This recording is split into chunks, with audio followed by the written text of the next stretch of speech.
One of the things that I really enjoy about the work that we do at Tenney Group is being at the table with the very best of the best when it comes to acquisitions. Over the past 25 years, I've had the privilege to be at the table with the most elite, the most prolific, the most imaginative folks who are growing via acquisition. And here's what I've observed. Nothing about what makes them successful is particularly original, innovative, or even, technical. They do the right things at the right time, all the time. And that's what we're going to unpack in this series. 9 differentiators that separate acquisition winners and losers.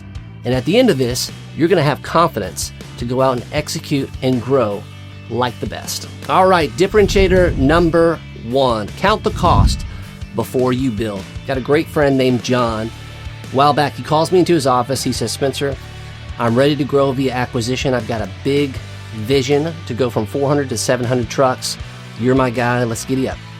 And I said, John, I love this. But let me ask you a question before we go mobilize here. How is going from 400 to 700 trucks going to make your life better? And he paused for a moment and he said, I hadn't really thought about that. I just like trucks. And he chuckled. He goes out and he leaves the room. And he comes back in with his Bible. He's a very religious man. And he reads me this passage from the book of Luke. He says, who of you who's going to build a tower does not first stop and calculate the cost to ensure you have enough to complete it? And this is great wisdom for all acquirers. All right, count the cost. What does that mean? Well, first of all, we need to understand what the value of your business is and what other companies that could be a target profile, how are they trading? How is the competition acquiring them? What are they paying for? And do those things align with what you're capable of doing from an execution standpoint? And if it's not, then you probably need to redirect your efforts towards more organic growth activities. But once we check the box that you can do that, it's critical that we need to define the why, the how, and the when of what this acquisition effort is going to look like. Why? What problem are we trying to solve, and what is the specific acquisition profile that will help address that? Do the work on the front end. It's going to pay off, I promise you.